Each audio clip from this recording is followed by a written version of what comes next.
Halo teman-teman, kembali lagi dengan saya Gary ya, dari By Gary.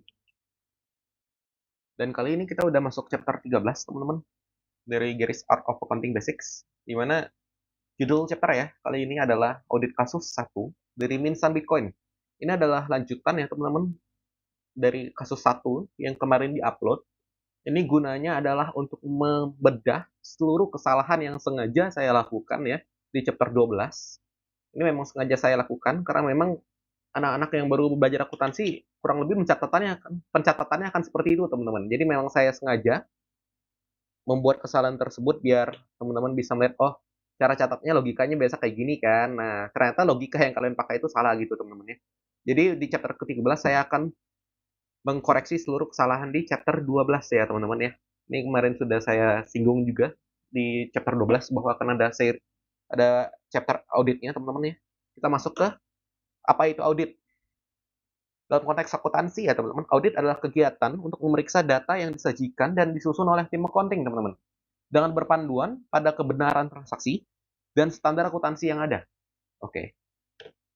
Oh iya, ini udah slide terakhir ya. Oke, jadi teman-teman untuk chapter kali ini, chapter 13 ini akan sama seperti chapter 12 kemarin ya, di mana kita akan semi PowerPoint, semi Excel teman-teman ya. Dan kita akan migrasi ke Excel sekarang. Oke, welcome back. Hello, hello, hello. Saya Gary dari By Gary ya. Kembali lagi dengan saya. Ini udah masuk ke Excel, teman-teman. Apa itu audit? Ini adalah tadi sudah kita bahas ya di PowerPoint, teman-teman. Nah, ini adalah temuan pada kasus satu, teman-teman ya. Ini adalah temuan pada kasus satu. Oh, banyak ya kesalahannya, teman-teman ya. Oke. Yang nomor satu, teman-teman ya. Pembukuan kasus satu ini dilaksanakan dengan basis kas, teman-teman. Di mana pembukuan yang baik itu harusnya pada basis akrual. Nah, basis kas dan basis akrual itu apa ya teman-teman ya? Itu akan saya bahas di sini ya teman-teman, chapter 14. Di sini kalian sudah lihat ya. Sudah ada skripnya juga. Ini akan saya bahas di chapter selanjutnya.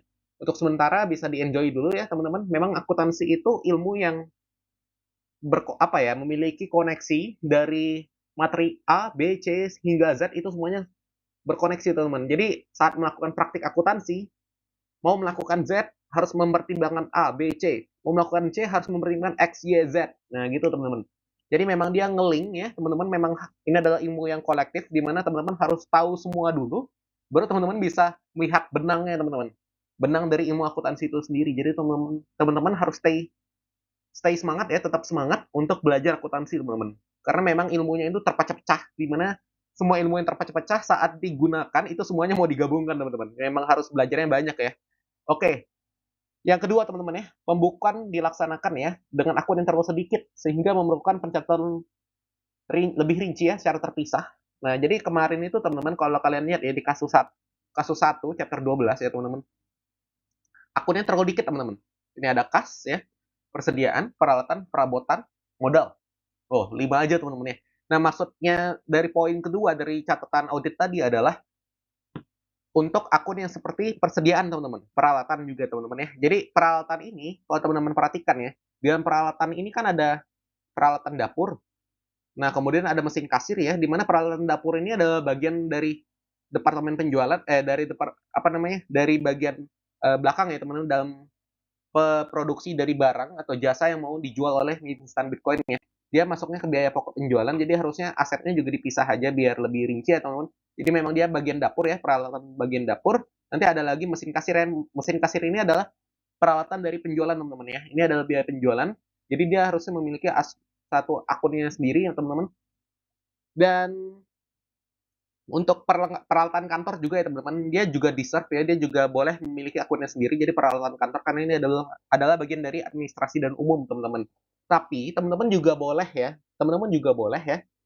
menyatukan seluruh peralatan tadi menjadi satu akun aja teman-teman. Jadi satu peralatan aja udah biar nggak banyak.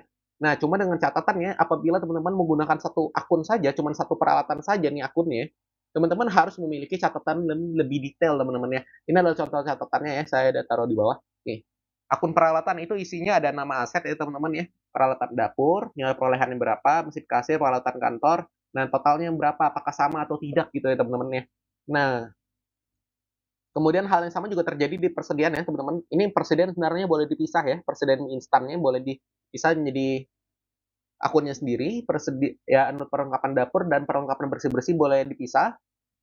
Perlengkapan kantor juga boleh dipisah. Ini terserah dari kebijakan perusahaan ya teman-teman. Tapi kalau saya sendiri itu saya prefer gabung. Kenapa? Karena saya terbiasa menggunakan sistem teman-teman. Kalau teman-teman tahu yang namanya Accurate ya teman-teman, Accurate itu cukup canggih di mana bisa mencatat lah teman-teman ya satu akun isi persediaannya banyak ya teman-teman. Nanti kita akan belajar Accurate juga kalau misalnya setelah seluruh series ini selesai ya teman-teman, saya akan mempertimbangkan untuk mengajarkan Accurate ya teman-teman. Di sini saya gabungkan saja, tapi kalau teman-teman mau pisah juga boleh teman-teman, itu bebas ya. Dan apabila memang digabung, teman-teman harus ada catatan khusus teman-teman. Ini contohnya ya. Nih, mie instannya berapa, masuknya berapa kan? Lalu ada perlengkapan dapur masuk dan keluarnya berapa, itu harus ada teman-teman. Agar nanti ada saldo total nih teman-teman ya. Nah, sekarang kita masuk ke nomor ketiga teman-teman. Tapi saya minum dulu bentar.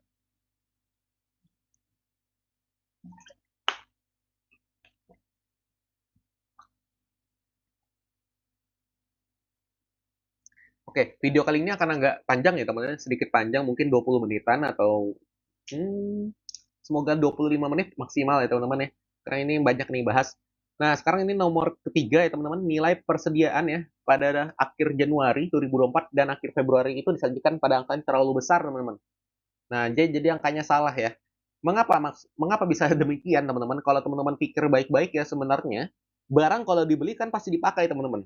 Tapi coba teman-teman lihat ya di kasus 12 di chapter 12 ya. Saya tidak ada mengurangi pemakaian barang teman-teman ya.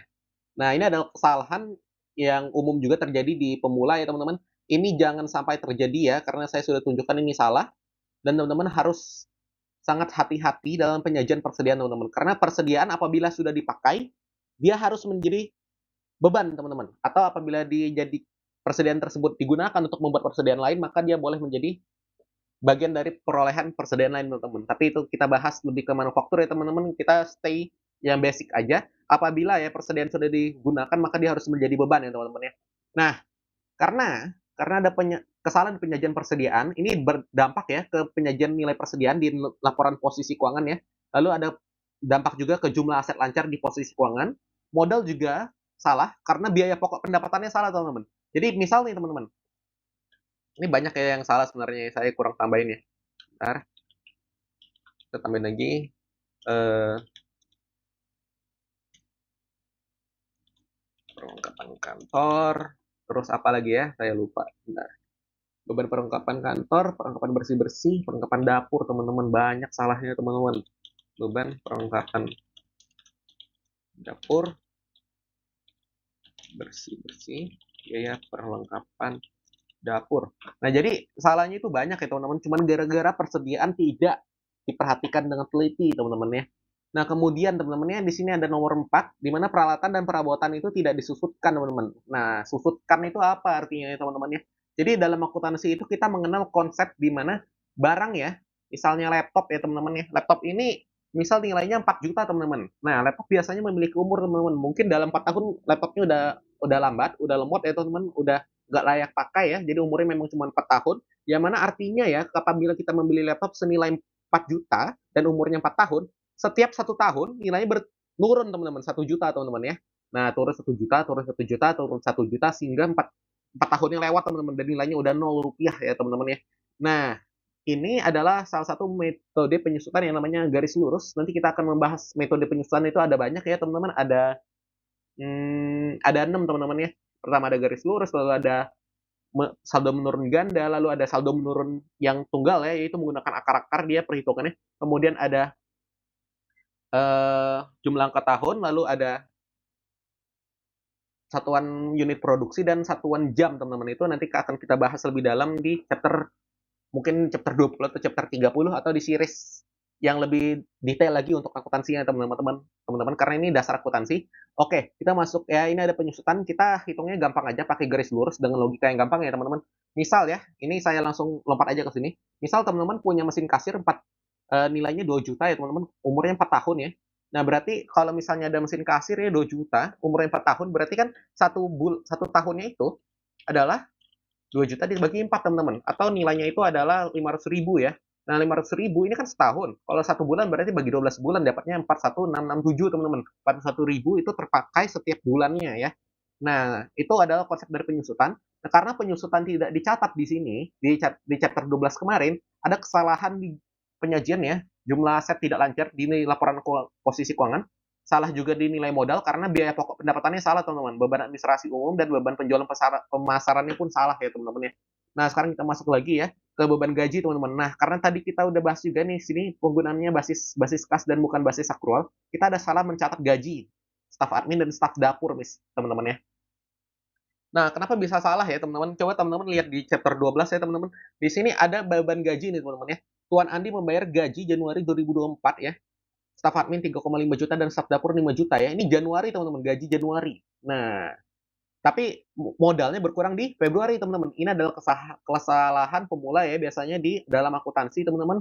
Harusnya kalau berdasarkan prinsip pengakuan beban dan juga prinsip pengakuan pendapatan ya, teman-teman nih, prinsip pengakuan beban akan meminta teman-teman untuk mencatat ya beban tersebut 8,5 juta itu pada saat bulan beban itu terjadi, teman-teman. Karena ini beban, ini gaji Januari ya, harusnya dia menjadi beban di bulan Januari, teman-teman.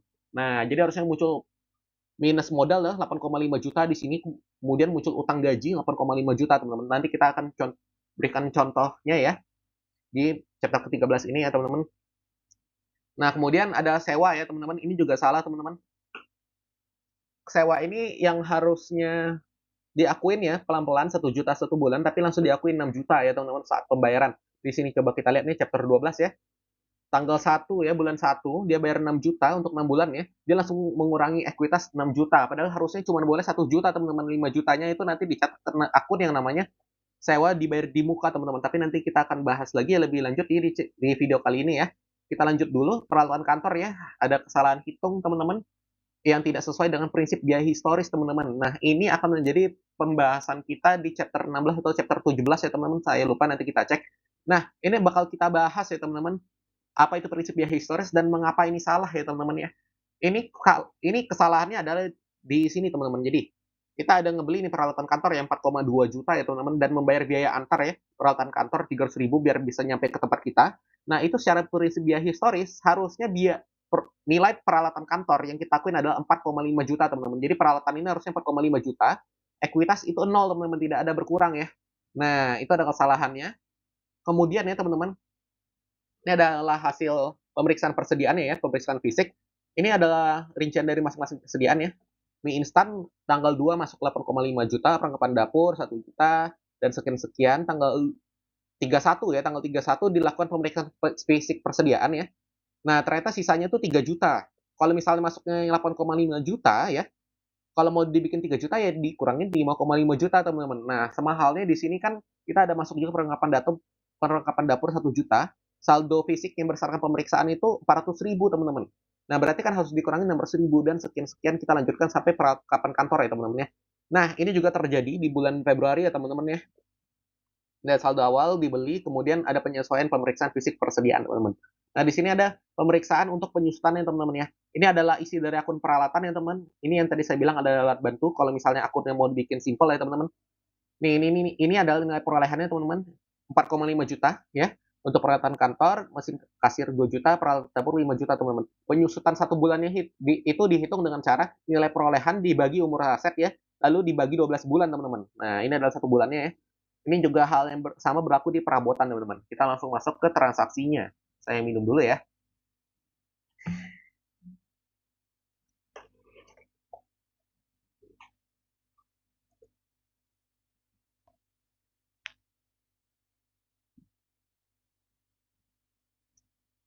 Oke, kita udah masuk ke transaksi yang sudah diperbaiki ya, teman-teman ya. Tanggal 1 ya, Tuan Andi menyetor modal 50 juta sebagai modal awal dari mie instan Bitcoin.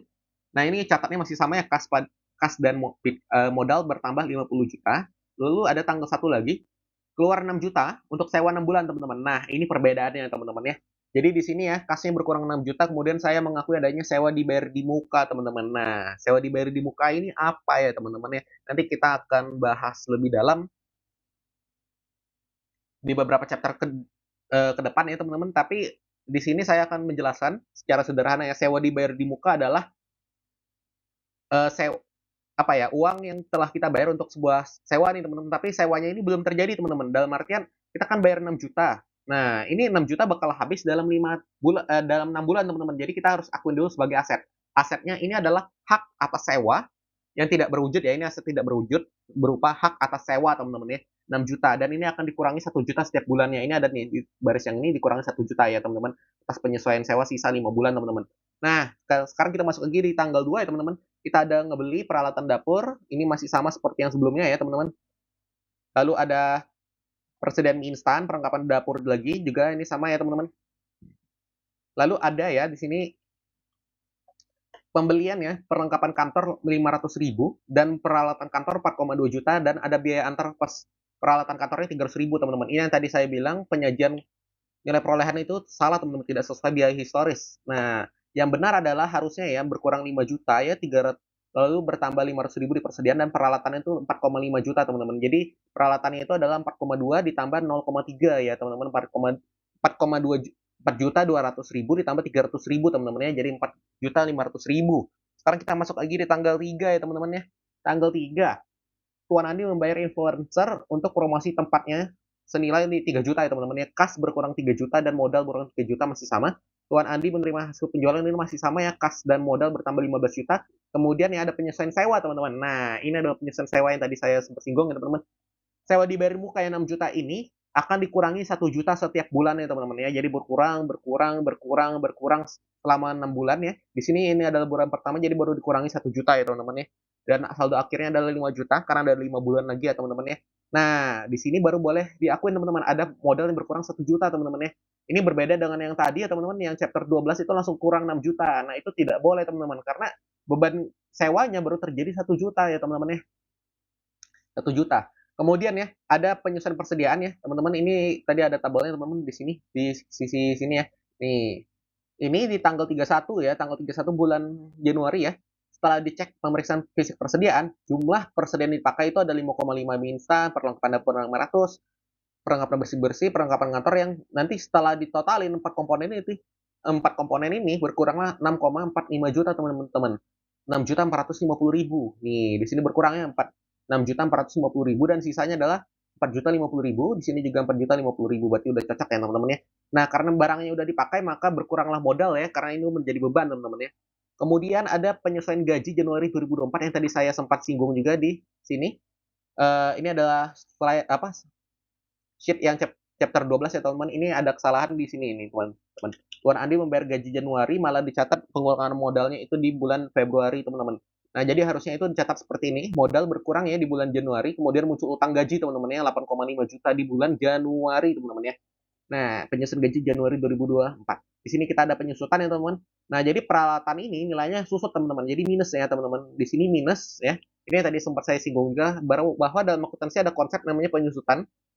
Nilai sebuah barang itu akan turun seiring waktu berjalan, teman-teman ya. Nah, di sini penyusutan peralatan terjadi 239.000 dan perabotan 104.000 ini didapat dari mana? Dari tabel yang di paling kiri yang tadi kita hitung, teman-teman ya. Ini adalah penyusutannya. 100 sebentar. Ya, benar. Oke, ini adalah 239.000 ya, teman-teman, dan untuk penyusutan perabotan adalah 404.000, teman-teman ya. Oke, ini ada penyusutannya, minus ya, teman-teman, saldonya, dan modal juga diminuskan, teman-teman, sebesar 343.750 sejumlah 2 ini ya, teman-teman ya. Ini ditambah dengan ini, teman-teman ya. 343.750 ya, teman-teman. Nah, sekarang teman-teman bisa lihat ya, jumlah dari asetnya, teman-teman ya. Kalau kita lihat, ini adalah 654 ya, 206 juta ya, teman-teman ya, di mana asetnya 54.206.250 ini sama dengan liabilitas yang ditambah dengan ekuitas, teman-teman ya. 8,5 kalau ditambah dengan 45.706.250 yang di ekuitas ini bakal dapat 54.206.250 juga, teman-teman. Kembali lagi ke dasar akuntansi ya, pasti selalu sama, teman-teman. Aset sama dengan liabilitas tambah ekuitas. Oke, kita lanjutin lagi, teman-teman ya,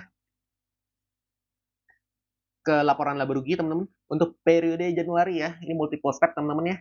Nah, pendapatan operasional 15 juta sama. Beban biaya gaji staf dapur ya, barusan tadi ada koreksi kan, jadi muncul di periode Januari juga. Lalu ada biaya bahan baku ini didapat dari sini nih, teman-teman. Nih, biaya bahan baku. Nah, untuk mie instan ya, teman-teman, berkurang 5,5 juta, berarti udah menjadi biaya ya, sebesar 5,5 juta. Kemudian, teman-teman, ada biaya penyusutan, teman-teman, peralatan dapur. Peralatan dapur ini ada di sini ya, teman-teman. Ini peralatan dapur nih 104.167 ya teman-teman ya, dikurangin. Habis itu ada beban ya, ada biaya perlengkapan dapur juga teman-teman. Ini adalah masuk ke ini juga teman-teman. Sebentar, mana nih peralatan dapur nih? 104 sebentar, perlengkapan dapur ya di sini teman-teman. 600.000 ya teman-teman ya, berkurang. Oke, cocok ya teman-teman ya. Sekarang jumlah biaya pokok pendapatannya adalah 11,204167 teman-teman ya. Jadi laba kotornya adalah 3.795.000. Ini artinya ya, dengan menjual mie instan ya, penjualan mie instan itu kan untuk menciptakan penjualan mie instan Bitcoin harus keluar biaya gaji dong untuk staf dapur yang masak. Habis itu dia juga harus keluarin biaya bahan baku atas mie yang tadi dia beli ya, mie instan yang tadi dia beli terus dimasak, itu biayanya keluar 5,5 juta. Habis itu ada biaya penyusutan peralatan dapur teman-teman. Karena peralatan dapurnya kan eh, nilainya berturun menurun setiap waktu berjalan teman-teman. Dan kemudian ada perlengkapan dapur ya teman-teman, mungkin minyak, mungkin apa namanya, ya macam-macam lah teman-teman. Saya bukan orang dapur, jadi saya kurang paham ya teman-teman untuk perlengkapan dapur, tapi saya masukkan aja perlengkapan dapur di sini 600.000 ya teman-teman. Ya, jadi setelah mie instan dikurangi dengan gaji staf dapur, kurangin harga dari mie instannya, dikurangin lagi dengan penyusutan peralatan dapur dan biaya perlengkapan dapur, ternyata laba kotornya itu cuma 3,795 ya teman-teman. Masih untung, tapi udah terkikis hampir semuanya teman-teman ya. Jadi ini cuma berapa persen dari omsetnya teman-teman ya, dari jumlah pendapatannya.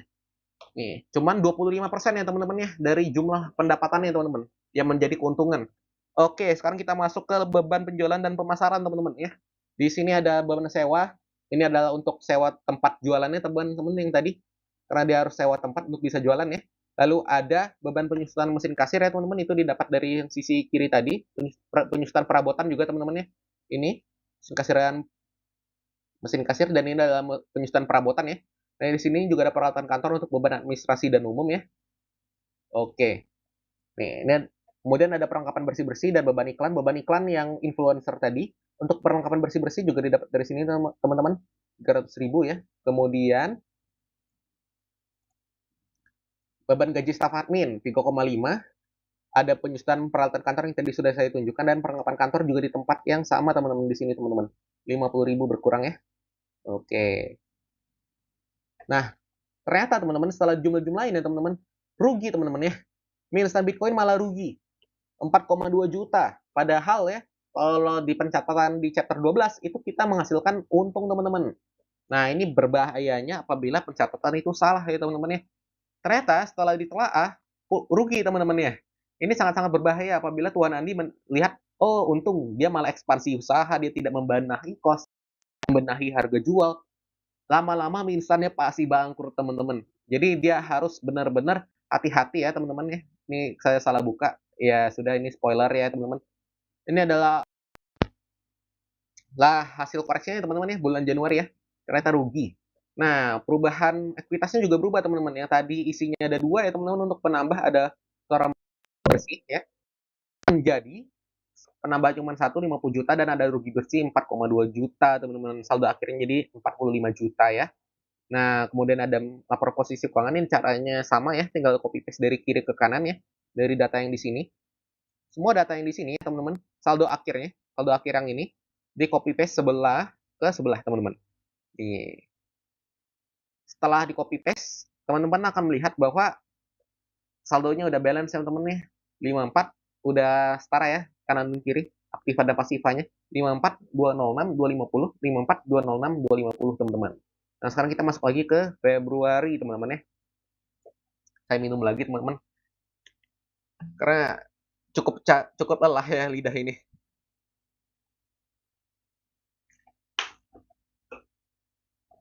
Sepertinya video kali ini akan menjadi 30 menitan ya teman-teman. Tapi nggak apa-apa. Kita masuk lagi ya, persamaan dasar akuntansi teman-teman yang bulan Februari. Oke, tanggal 1 bulan Februari ya, saldo awal diambil dari atas ya teman-teman. Diambil dari atas 24, 5 juta, 4,05 diambil. Kemudian ya di tanggal 2, Tuan Andi membayar gaji Januari 2024 ya. Nah, ini yang 8,5 juta tadi teman-teman, yang saya sebelumnya catatnya itu salah nih teman-teman. Tuh, yang sengaja saya catat salah ya nih. Saya malah mencatat ya kas berkurang 8,5 dan modal berkurang 8,5 teman-teman. Harusnya ya kas memang benar berkurang 8,5, tapi modalnya ini harus berkurangnya di sini, teman-teman. Nah, di sini harusnya mengurangi liabilitas yang dimunculkan di bulan Januari, teman-teman nih. Ya. 8,5 berkurang di Januari ya, terus muncul utang ya. Kemudian di tanggal 2, utangnya hilang, teman-teman. Nih, 8,5 dikurang 8,5, teman-teman, jadi 0.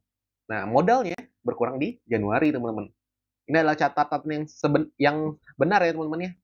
Kas berkurang, utang berkurang, teman-teman ya. Ini saya salah, harusnya ada judulnya ya. Oke, tanggal 4, teman-teman. Ini pembelian lagi, teman-teman ya. Ini sudah saya catat juga ya.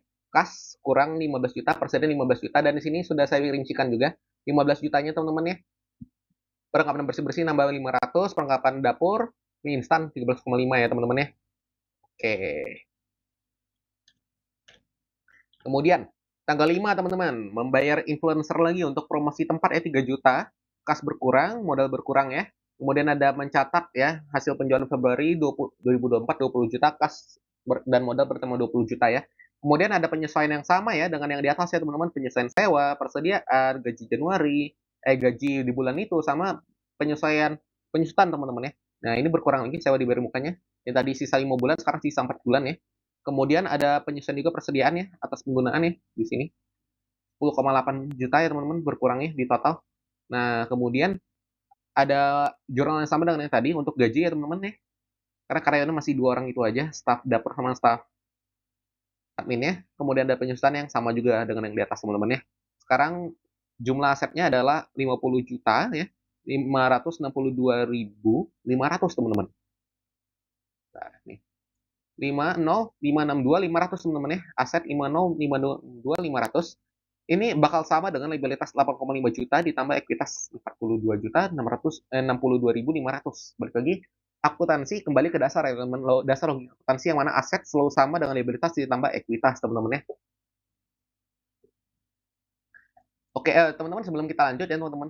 Nanti kalau di dalam akuntansi kalian bakal mendengar ya namanya istilah balance ya. Balance itu artinya adalah aset itu sisi kiri dan sisi kanan tuh balance, teman-teman. Ini kan balance nih. Ini 54 ya, di sini juga 54, teman-teman. Ini kan balance ya. Tapi ya, teman-teman, balance belum tentu benar, teman-teman. Coba kembali ke chapter 12 ya. Nih. Ini juga balance, teman-teman. Kiri dan kanannya sama. Tapi salah, teman-teman.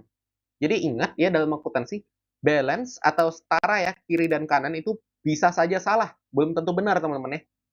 Tapi kalau tidak setara itu udah pasti salah. Karena kenapa?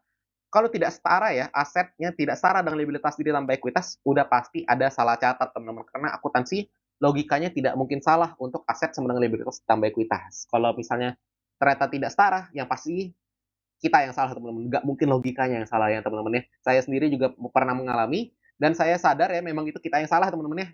Kita tidak bisa menyalahkan akuntansi untuk kesalahan tersebut. Nah, sekarang kita masuk lagi ke laporan laba rugi bulan Februari ya, teman-teman. Di sini mencatat penjualan sebesar 20 juta, kemudian ada beban gaji staf dapur ini sama ya. Nah, untuk biaya bahan bakunya berbeda karena penjualan juga lebih besar ya, teman-teman. Bahan baku yang terpakai juga lebih besar. 9,5 juta, penyusutan masih sama, perlengkapan dapurnya juga udah beda karena penjualannya juga lebih banyak, maka aktivitas pun lebih banyak, teman-teman. Perlengkapan dapur juga lebih besar. Nah, ini didapat dari sini, teman-teman. Penggunaannya ini. Nih. Mie instan keterpakai 9,5 juta, perlengkapan dapur kepakai 500.000, teman-teman. Nah, ini untuk data yang di bawah ya, teman-teman ya, perlengkapan bersih-bersih dan perlengkapan kantor untuk beban ya, beban perlengkapan bersih-bersih dan juga beban perlengkapan kantor yang di bawah, teman-teman ya. Nih, ini adalah beban perlengkapan kantornya dan ini juga ada beban perlengkapan bersih-bersihnya, teman-teman. Nah, sekarang kita masuk lagi ya ke beban sewa. Beban sewa 1 juta sama seperti sebelumnya, penyusutan mesin kasir masih sama, perabotan masih sama, perlengkapan bersih-bersih tadi sudah saya jelaskan. Iklan ya karena memang biayanya masih sama 3 juta ya, belum ada kenaikan ataupun penurunan. Gaji staf admin 3,5, penyusutan peralatan kantor 93.000. Dan untuk beban perlengkapan kantor tadi juga udah saya jelaskan ya, teman-teman. Nah, di sini teman-teman bisa lihat ya. Memang kalau dia jual mie instan itu masih untung, teman-teman ya. Staf dapurnya masih bisa ditutupi biayanya, bahan bakunya masih bisa ditutupi, penyusutan dan perlengkapan dapur masih masih cuan, teman-teman ya, masih cuan. Tapi kalau dia sudah mulai menghitung operasional, teman, beban sewa, penyusutan mesin kasir, semua beban penjualan pemasaran dan beban administrasi dan umum, ternyata dia rugi, teman-teman ya. Berbeda dengan chapter 12 yang tadi masih menyajikan saldo untung, teman-teman. Inilah bahayanya apabila accounting itu salah menyajikan laporan, teman-teman ya. Ini adalah yang benar dan kita mengalami rugi, teman-teman, sebesar 3, 6, 4, 3, 7, 50. Kita masuk ke perubahan ekuitas ya teman-teman, lanjut. Di sini perubahan ekuitas, saldo awal mengambil dari atas ya teman-teman. Ini ngambil dari atas, kemudian penambah tidak ada, karena tidak ada tambahan modal, dan kita malah mengalami rugi ya di bulan ini ya teman-teman. Rugi bersih 3643, saldo akhirnya jadi 426.062.500. Masuk lagi ke posisi keuangan ya teman-teman. Oke, posisi keuangan. Ini tinggal copy paste ya, seperti yang tadi kita lakukan juga di 31 Januari ya. Ini hanya perlu copy paste ya.